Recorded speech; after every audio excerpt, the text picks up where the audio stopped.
Welcome to the January 1st, 2016 edition of Colorado Inside Post Game, a special web-exclusive production here on Channel 12. Happy New Year, everybody, and we're celebrating the new year with our favorite après-ski wear, so we hope you're enjoying this since we had our holiday sweaters on last week.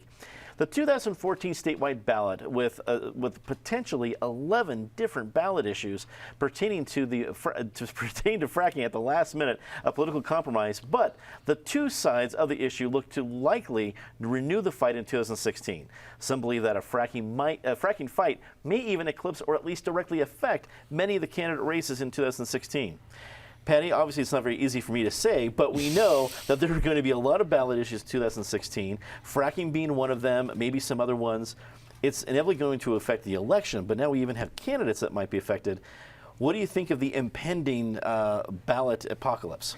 Well, whether or not there was a fracking ballot measure, it is certainly going to be a fractious election season. I talked about it being black, blue, and bloody. These are really, really tough topics that we're going to be tackling. We already have the single-payer system ballot measure already approved, so that's already a given in November 2016. We're looking at the Building a Better Colorado is looking at several different proposals. One that is a slight, bite at debrucing.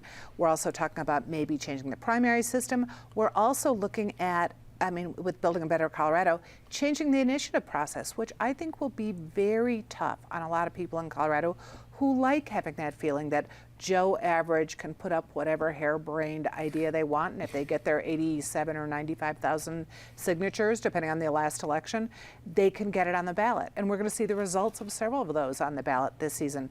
We also have a redistricting proposal coming up. There are going to be plenty of things we can all fight over come next November. David Kopel from the Independence Institute and DU Law School. We've had, I guess, I call them the good old days because as a debate producer, I love the fact when we had 14, 15 ballot issues. It was a lot of fun.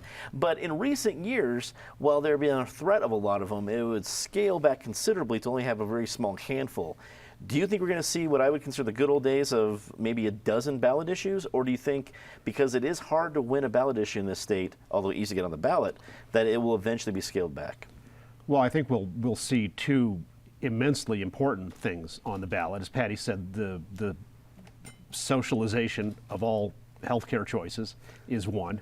And that's huge. It's not, besides doubling the size of the state budget and taking over the entire medical system, it prevents any escape from that system. So if you want to go to a specialist and they can't, it turns out, well, that's being rationed, as it is in Canada and the other places where they do this kind of thing, that, you can talk about this, you can go to the specialist in 5 months when you get an appointment, and then after the follow-up appointment you need surgery. Well, you can have that in 2 years. You're not allowed to escape, because if you try to pay with your own money to a doctor who's willing to take your money for service, there's a fee cap. The doctors in the state will be forbidden from charging more than what will inevitably be the low Medicaid level prices, because that's the only way you can control prices in a system like when you destroy all the normal signals of supply and demand. What you get is rationing by some other means from the top down. So we'll get it would be a big step towards Venezuelan style health care if this passes. And then Medicaid comes back in a second way, because the war on our Bill of Rights, our taxpayer Bill of Rights, is going to begin in earnest with the entire lobby of all the tax consumers and the people whose political careers are based on taking money from the taxpayers and giving it to the tax consumers. They've hated the taxpayer Bill of Rights ever since it was passed by the voters, and they will be doing a massive attack on that and saying, oh, it's because we have a state budget deficit. The only reason we have a state budget deficit was one man, John Hickenlooper, unilaterally decided to buy into this disastrous Obamacare expansion of Medicaid. If not for that, we would not be having budget problems in this state. So maybe he could just rescind that one bad idea instead of telling people we need to tear down our Bill of Rights. Eric Sonman, political analyst. Clearly, there's very little argument about any of these issues, and I'm not going to foment any sort of debate. It'll be shocking. I don't know how they're going to do it.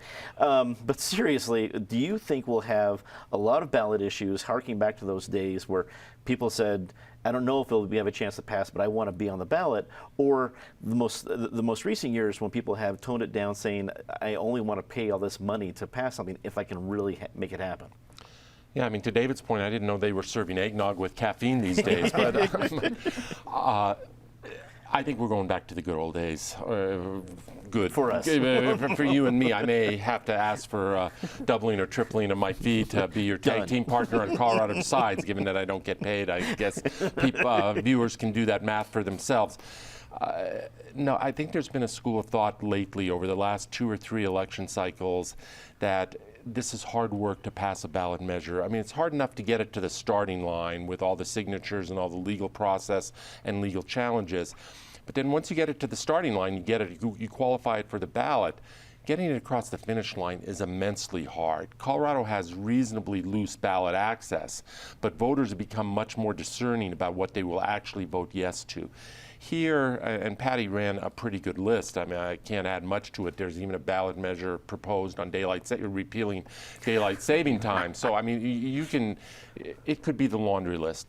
The big unknown to me, Dominic, is fracking, whether that fight is really going to engage. One of these days, one of these years, we're going to have a battle royale in this state on the ballot vis-a-vis fracking. Whether 2016 is that year or that has to wait 2 more years, I think will become clear in the coming months. I don't know about that, but single payer is a big enough issue to keep a whole lot of people engaged and a whole lot of discussion around this table and others, not to mention Tabor reform, ballot access initiative and referendum reform, anything else that might come out of the Better Colorado process.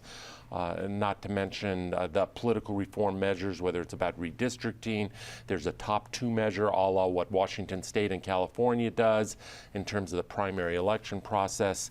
You and I are going to be busy, and it's going to be as hot on ballot issues as it is on candidates, presidential, Senate, congressional, etc. Penfield Tate, attorney with QTAC Rock and longtime state lawmaker. And speaking of lawmakers, we were talking about all this ballot issues and all these different initiatives and really just making other laws. Well, we hire professional lawmakers every couple of years to do that very same thing at the state capitol. Do you think any of these issues might be headed off the pass by the state legislature in 2016? You know, I suspect not, unfortunately. I think that we'll see legislation introduced to try to deal with fracking and a host of other issues, but because this is an election year and because the entire House is going to be up for re-election and about 1/3 of the Senate, and not counting those folks who are termed out and everything else, I think it's going to be difficult to get compromise legislation passed on any of these issues, which unfortunately is going to leave us with a host of these ballot issues. I hope we don't have the fracking debate done by competing initiative. What's disturbed me is the media war that's already gone on or continued with fracking, where you have all of these people always walking by these babbling brooks talking about, I like fracking because look, we have a clean river, and the other people, I hate fracking or we'll lose our clean river. You know, they're probably filming from each other ends of the river, but the money spent trying to, and I don't like the term, but I'm going to use it, demagogue the issue because no one's talking facts. That's the most disturbing thing about, you know, casting our fate by initiative. Facts often don't play a role in this debate. It's who puts the most money on TV and who sways sentiment. But I think we may end up there. I do hope we see some measure to help the state deal with the budget crisis we have, and I do think it's a crisis with the combination of Tabor and Gallagher and Ref C. I'm sorry, Amendment 23. And I think we've reached a point where we may see some change. Building a Better Colorado has been doing these listening tours for about the past 6-7 months, trying to gauge what citizens may be receptive to amending. And a trend has developed. You know, it was former Governor Owens who coalesced with Democrats to get Ref C done.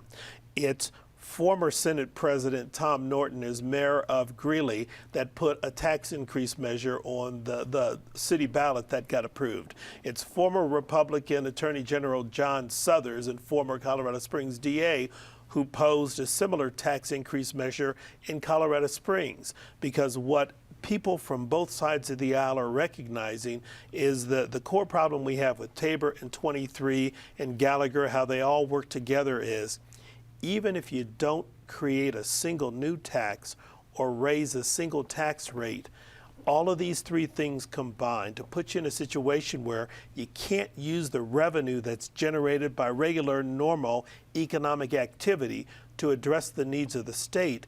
And these aren't strange needs. These are the needs the people in Colorado say they want. They want K-12 education. They want higher education.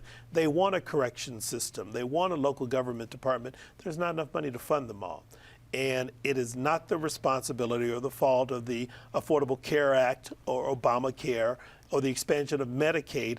Those things are going to happen with the graying of the population anyway. We've got some of these expenses coming. We've got to change the playing field in terms of how our state budget works, and I think a coalition is developing to finally get that done. I can make one bold prediction that places like Channel 12 and perhaps Netflix that don't offer commercials are going to be very popular safe havens next year. I can promise you that. That's all the time we have for Colorado Inside Postgame this week. Leave us a comment. Tell us what you think. For everyone here at CPT12.org, I'm Dominic Dezzutti. Thanks for watching.